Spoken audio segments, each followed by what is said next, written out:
Hello and welcome to Tower Talk, Vital Conversations from Prospect Park United Methodist Church. I'm Dave Nyberg.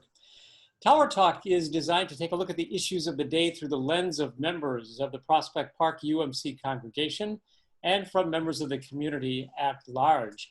And we are very pleased on this edition of Tower Talk to welcome Maren Olson to the program. Maren is an educational assistant and group leader for St. Paul Public Schools Discovery Club. And Maren, welcome to Tower Talk. Great to have you here. Thank you. Thank you so much for having me. So first up, Maren, tell us a little bit about your role with St. Paul Public Schools and the programs that you work with. Yeah, absolutely. So I have kind of a unique role in SPPS.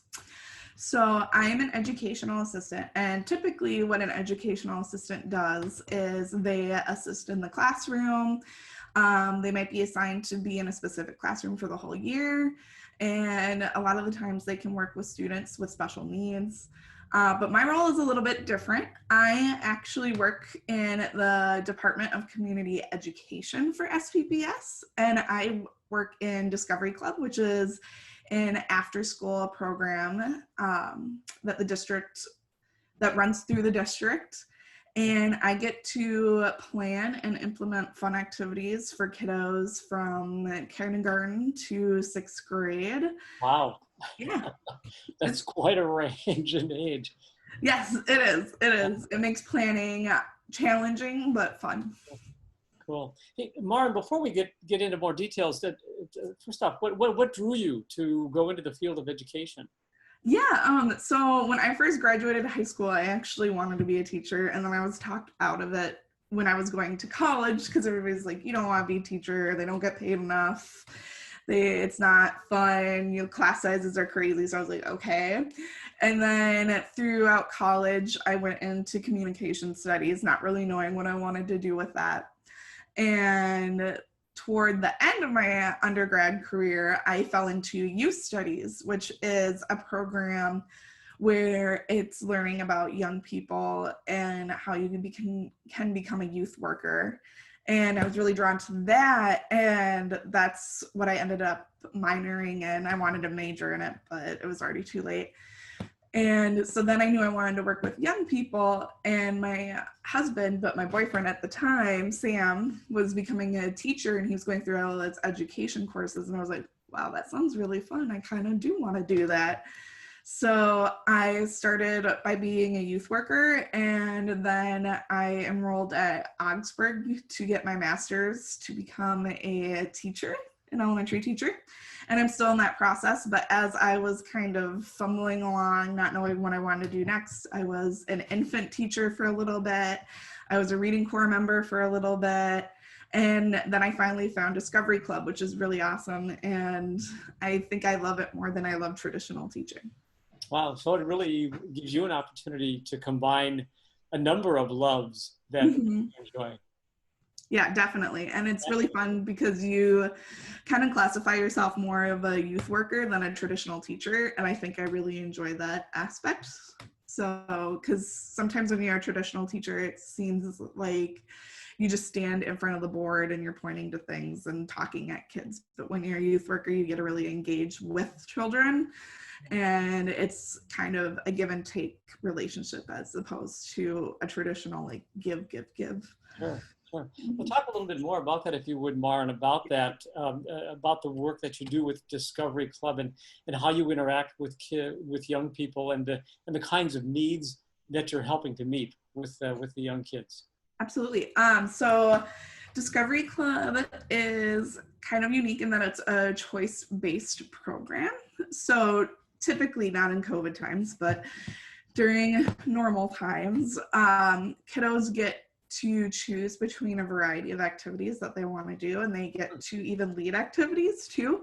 So you're really trying to help kiddos become leaders within their own community.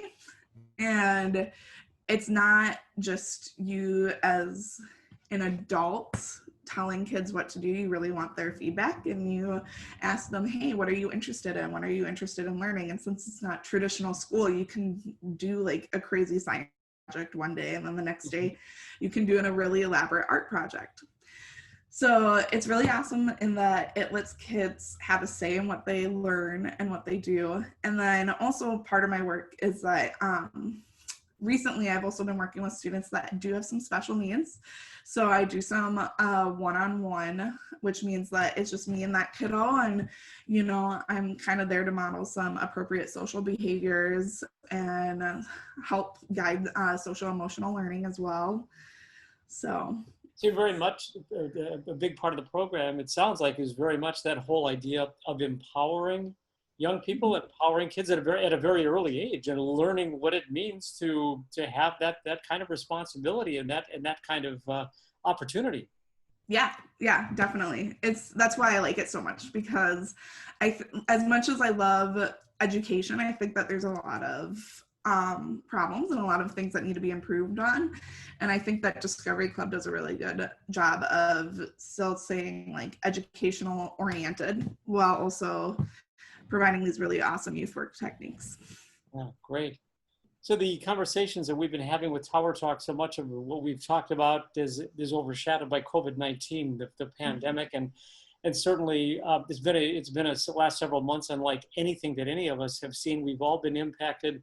Talk a little bit about how it's impacted your job, your role, and how you have had to basically move on a dime when it comes to changing your responsibilities. Yeah, so it's been really crazy. We always joke like we don't know where we're going or what we're doing or who we are anymore. But you're all in that same boat, right? There you go. Yeah. So about a week before COVID-19 really, I would say, like came to Minnesota to the point where like places started getting closed down, my union was actually on strike. And so the St. Paul Federation of Educators went on strike. And then we settled our contracts. And then literally the next day we got the email saying that schools would be closed until further notice. So then we came back that Monday, and as Discovery Club, we were told that we would be doing childcare for the whole city of St. Paul. If your parents are an essential worker, then you can come to our childcare, and it was called Essential Kids Care. And we had 2 days to create a completely new program, and it was really stressful. That first like week and a half, I actually had to quarantine myself because of all the striking and marching. I wasn't sure if I'd be healthy to go, but then I went, and a lot had changed within that last week and a half. So this is like probably April now that I'm talking about, and we went from having choice-based, kids running around, I like to call it coordinated chaos, to super yep, that's my go-to, coordinated chaos, where you pretty much know where everybody is, but it's loud. And it was super structured, and we could only have 5 kids in a room, and they had to be like the same 5 kids every day. And we always encourage good hygiene, but now you have to wash your hands like 50 more times than what we've already been saying you have to wash your hands. And you have to walk in a perfectly straight line so you don't cross-contaminate with another group. And we're in classrooms. We were never in classrooms before. And it got really different, and it was really hard to manage kind of all the change with like your own personal feelings, but then also be there for little ones. And not to mention those little ones, their parents are the essential workers that were really needed. Their parents were the nurses, the doctors, firefighters, police people. And then you're also managing that fear too, where that your kids' parents are typically in close contact with people who may or may not have COVID-19. So then you're kind of thinking about how you might be bringing that home to your family. And so it was a rough time of like uncertainty. And then we were able to go back for the summer in like late May, early June. For the summer we were Discovery Club again, but it's been pretty much the same. but our classroom sizes can get bigger. Now we can have 10 children in a room. Okay. But then we had, as soon as we felt like we were on our feet again, we had the mask mandate, where before our kiddos weren't wearing masks, and now they have to wear masks inside as well as all employees.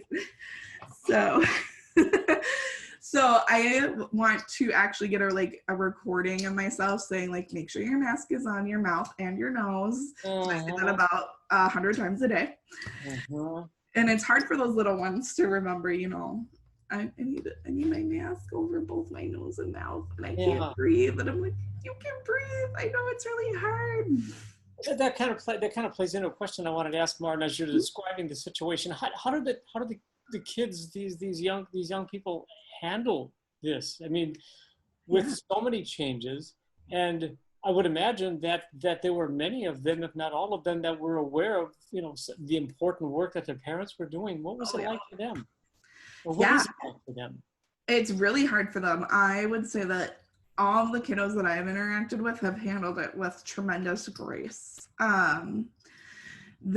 So my first group of kiddos when we were Essential Kids Care, they were all the oldest group in our program, actually. So they were like early middle school. And of course, they knew exactly what was happening. And, you know, there were a lot of emotional reactions, and, you know, some days were really, really hard. It's hard to tell a kid that everything's all right when you don't really know if it's going to be all right.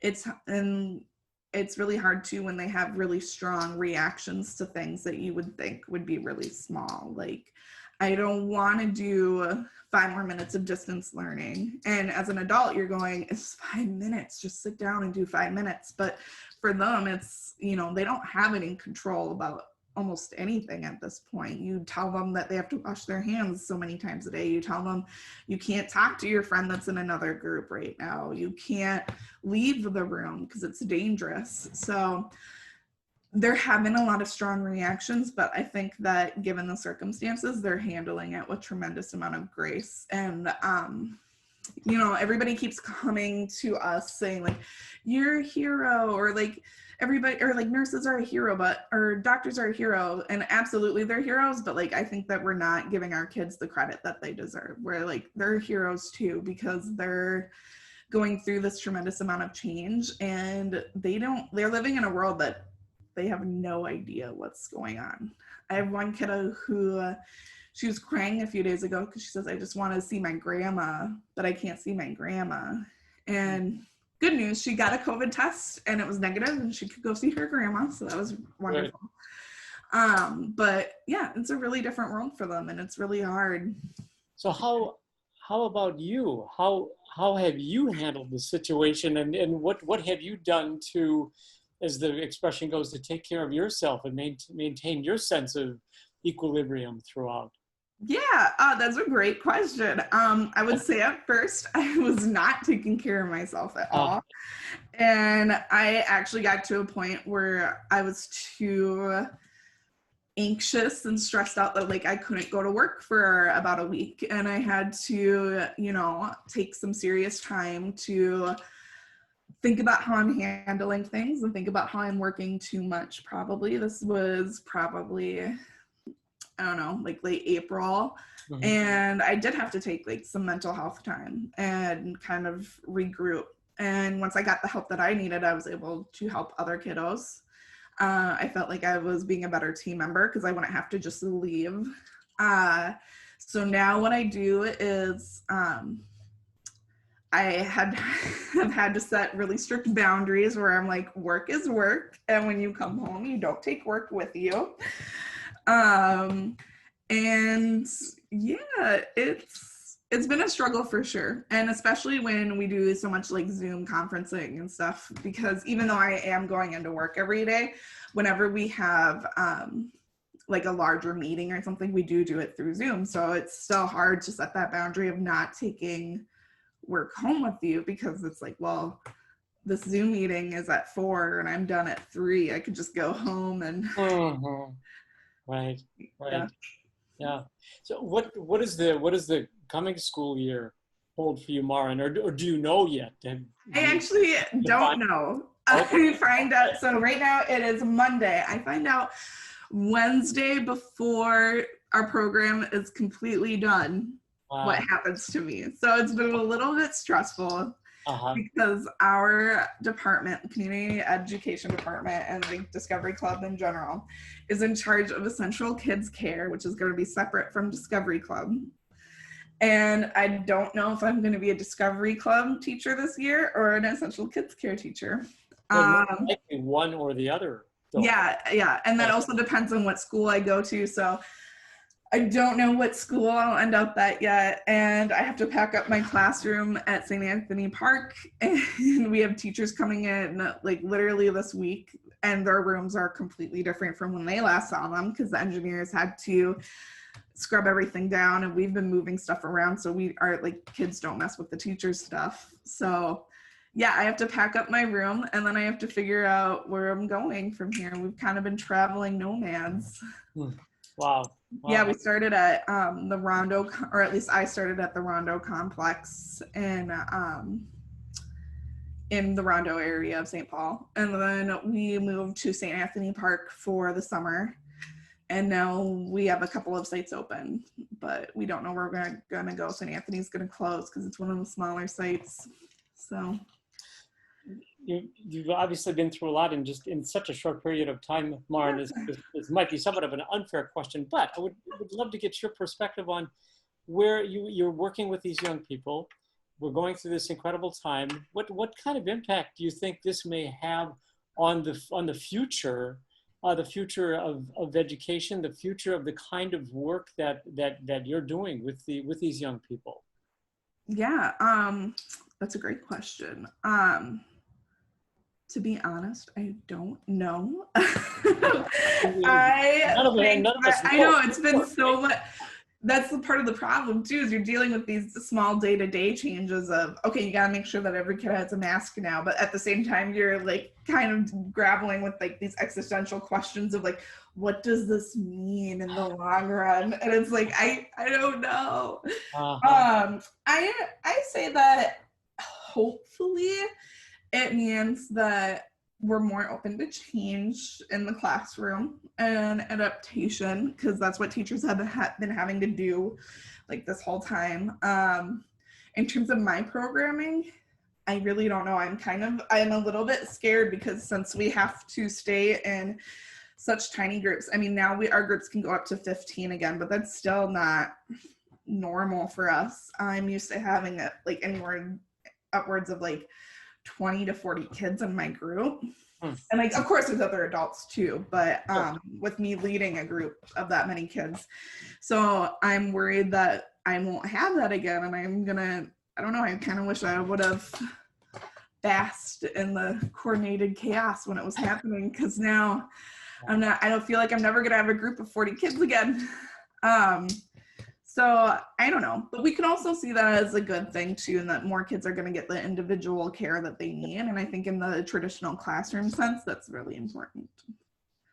So final question for you, Maren, if you had one thing to say to parents, to say to the public at large about teaching and the role of education, and the one thing that you would like them to know about the work that you're doing, what might that be?